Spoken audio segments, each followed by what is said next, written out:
தினம்தோறும் விளக்கேற்ற நல்ல எண்ணெய் இதயம் நல்லெண்ணெய்.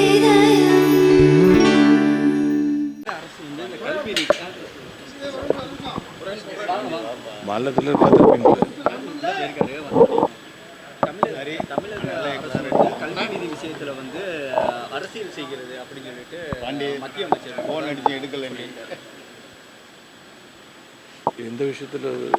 கல்வி நிதி விஷயத்தில், அந்த நிதி வழங்குறதுல வந்து தமிழக அரசு அரசியல் செய்கிறது அப்படின்னு மத்திய அமைச்சர் தான். வரக்கூடிய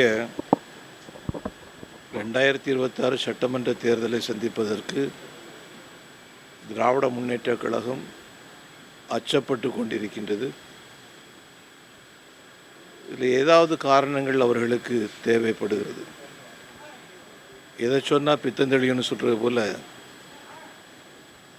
இன்றைக்கி இல்லாத குற்றங்களை எல்லாம் புதிதாக கண்டுபிடிச்சி சொல்வார்கள்.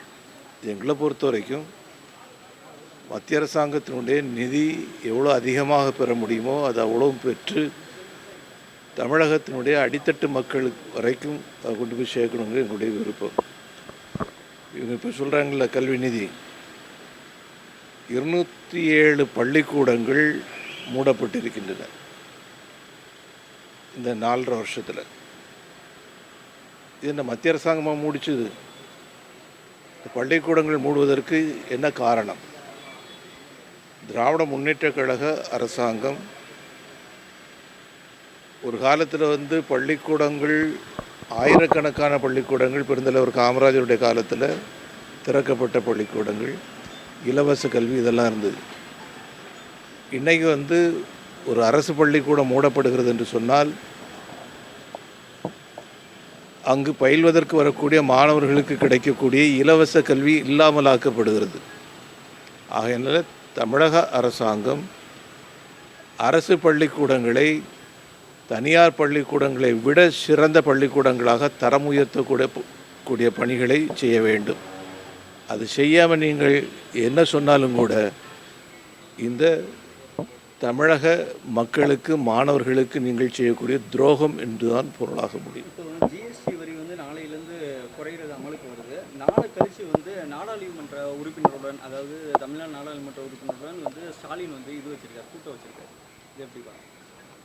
அது அவங்க வழக்கமாக நடத்தக்கூடிய கூட்டம். அதை பற்றி நம்ம ஒன்றும் சொல்கிறதில்லை. இதிலேருந்து இதில் எப்படி தப்பிக்கிறது, ஏதாவது குற்றங்கள் காண முடியுமா, இதெல்லாம் பார்த்துட்ருப்பாங்க. நாளைக்கு நடக்க இருக்கக்கூடிய ஜிஎஸ்டி வரி குறைப்புகள்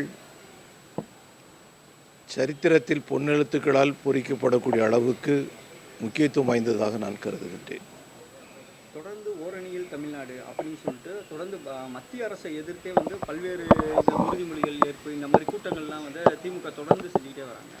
அதுவும் சொல்லல, 4.5 வருஷமாக திராவிட முன்னேற்ற கழகத்தினுடைய அடிப்படை தொண்டர்கள் கூட திராவிட முன்னேற்ற கழக அரசாங்கத்தின் மீது வெறுப்பு கொள்ளக்கூடிய அளவுக்கு ஒரு கசப்பான ஒரு ஆட்சியை தந்த திராவிட முன்னேற்ற கழகம் இன்றைக்கி தன்னுடைய தொண்டர்களிடமிருந்து கூட தப்பிப்பதற்காக பல காரணங்கள் அவர்கள் கண்டுபிடிப்பாங்க. அங்கே எந்த தந்திரம் செய்தாலும் கூட அவர்களால் தப்ப முடியாது. நிச்சயமாக இந்த 4.5 ஆண்டு காலமாக அவர்கள், அதுக்கு முன்னாடி உள்ள விஷயங்கள் நிறைய இருக்குது. கச்சத்தீவாக இருந்தாலும் எதுவாக இருந்தாலும் தான், அது நிறைய விஷயங்கள் இருக்குது. குறைந்தபட்சம் இந்த 4.5 ஆண்டுகள் அவர்கள் இந்த தமிழக மக்களுக்கு செய்திருக்கக்கூடிய துரோகங்களுக்கு அவர்கள் பதில் சொல்லி ஆக வேண்டிய கட்டம் நெருங்கி கொண்டிருக்கிறது.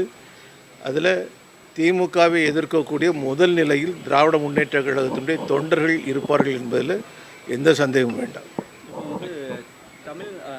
மற்ற மாநிலங்களில் மீனவர்களை இந்திய மீனவர்களும் தமிழ்நாட்டில் மட்டும் தமிழ்நாடு மீனவர்களும் அழைக்கிறதா தாவேகா தலைவர் விஜய் குற்றம் சாட்டினார். அதை எப்படி? இதெல்லாம் நீண்ட காலமாக இருந்துட்டு இருக்கக்கூடிய பிரச்சனை. இந்த மீனவர் பிரச்சனையை நான் அமைச்சராக இருந்த நேரத்தில் இலங்கை தமிழர் பிரச்சனை, இந்த மீனவர் பிரச்சனை இதெல்லாம் முழுமையாக நான் கையாண்டவன் என்கின்ற காரணத்தினால சொல்கிறேன். சுஷ்மா ஸ்வராஜ் அவர்கள் வெளியுறவுத்துறையினுடைய அமைச்சராக இருந்தபோது அவங்க சொன்ன வார்த்தையை விட எந்த தமிழனும் தமிழ் மீனவர்களை பற்றி சொன்னது கிடையாது. அவங்க என்னுடைய குழந்தைகள் அப்படின்னாங்க. தமிழ் மீனவர்கள் என்னுடைய குழந்தைகள், நான் மடிப்பிச்சை கேட்கிறேன் அப்படின்லாம் பேசுனாங்க. நமக்கு சொல்லித்தர வேண்டிய அவசியம் கிடையாது. ஐயா, நேற்று நடிகர் பிரகாஷ்ராஜ் என்ன சொல்லியிருக்கிறாருன்னா, பாலஸ்தீனில் நடக்கக்கூடிய போருக்கு இஸ்ரேலில் மட்டும் காரணம் கிடையாது, வாய் திறக்காத மோடின்னு தான் முக்கிய காரணமாக இருக்காரு அப்படின்னு பிரகாஷ்ராஜ் குற்றம் சாட்டி. அதை பற்றி அவர் இந்த உலகத்திலிருந்து கடந்து போயிட்டாருன்னு நினைக்கிறேன். கடந்து போனவர்களுக்கு நாம் பதில் சொல்ல வேண்டிய அவசியம் கிடையாது. அதிமுக அடுத்து தொடர்ந்து வந்து இந்த உட்கட்சி பிரச்சனை வந்து பெருசாகவே இருந்துக்கிட்டே இருக்கு. அது ஒன்றிணைக்கப்படுமா? அதுக்கு பாஜக எதுவும் இது தலையிடுமா? நடக்கக்கூடிய இந்த அதிமுக உட்கட்சி பூசலுக்கு பிஜேபி வந்து ஒரு ட்ராமா பண்ணுறாங்க. கடைசியில் வந்து 2026 தேர்தலில் அனைவரையும் ஒன்றிணைக்கணும் அப்படிங்கிறத கொண்டு வரணுங்கிறதுக்காண்டி இப்போ வந்து ஒரு ஃபோக்கஸ் நாடகம் அப்படின்னு சொல்கிறாங்க. முதல்ல வந்து கம்யூனிஸ்ட் கட்சியை சேர்ந்தவர்கள் கூட்டணி ஆட்சி வேணும்னு கேட்குறாங்க, அதிகப்படியான இடம் வேணும்னு கேட்குறாங்க. விடுதலை சிறுத்தை கட்சியை சேர்ந்தவர்கள் கேட்குறாங்க. எல்லா கட்சிகளும் இன்றைக்கி வந்து அந்த முழக்கத்தை முன்வைக்க ஆரம்பிச்சாச்சுது. இதுக்கெல்லாம் திமுகவினுடைய பதில் என்ன? முதல்ல அது தெளிவாகட்டும், அது பின்னாடி மற்றெல்லாம் பார்க்கலாம். 1962 இதுவரைக்கும் கூட்டணி இல்லாமல் ஒரு தேர்தலை கூட திமுக சந்திக்கவில்லை. இத்தனை முறை அவர்கள் ஆட்சிக்கு வந்தவர்கள் 62 நான் சொல்கிறேன்.